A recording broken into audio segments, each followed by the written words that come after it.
I was born to a Chinese father and North Korean mother. But when I was 5, my father abandoned us and left to China and never returned. And lost my mother 6 years later from starvation. So I ended up living with my aunt until my father sent my stepbrother to take me to China. So I ended up in my father's place in China in 2008.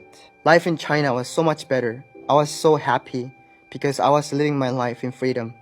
But the happiness that I felt in China was only temporary, because Chinese government didn't recognize North Koreans as refugees and they deported back us to North Korea. The North Korean government wanted me to confess that I was trying to defect to South Korea. But the truth was, I went to China to find my father. I had no desire to defect and back them to understand. I didn't confess, and after beating me for weeks, they sent me to labor camp. I was only 15. In the labor camp, I was only allowed to eat 150 kernels of corn a day. One morning, we were marching in our roast, our work site, and I saw a dry vomit on the road. I was so hungry that I got on my hands and knees and began picking the rice out of the vomited rice. I didn't stop eating the vomited rice until the beating from the guards were too unbearable.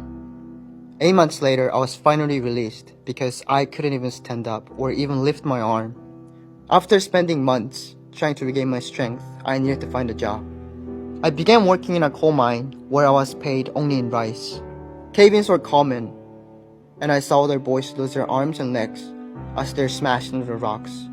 And I watched my friend die when the coal cart fell off the track and crushed him. I worked in the mine about a year, and I realized it was my time to try to escape North Korea again.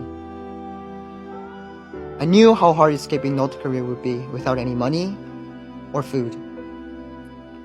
And I knew that if I was caught, I'll be killed. But those risks overweighed working in the dark coal mine every day until it was my turn to lose a limb or die. One morning, instead of entering the mine, I walked up the path and began running.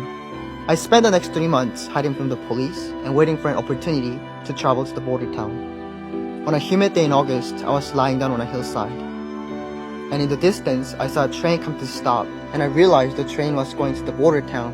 And as the passengers boarded again, I joined the line. And the guard would ask for my papers and documents, and I lied that my mother had them and that she was already on the train. He nodded, and I headed straight for the train bathroom to hide. I was almost to the border town when the hands of a guard grabbed the back of my neck and dragged me to a holding cell on the train. I knew that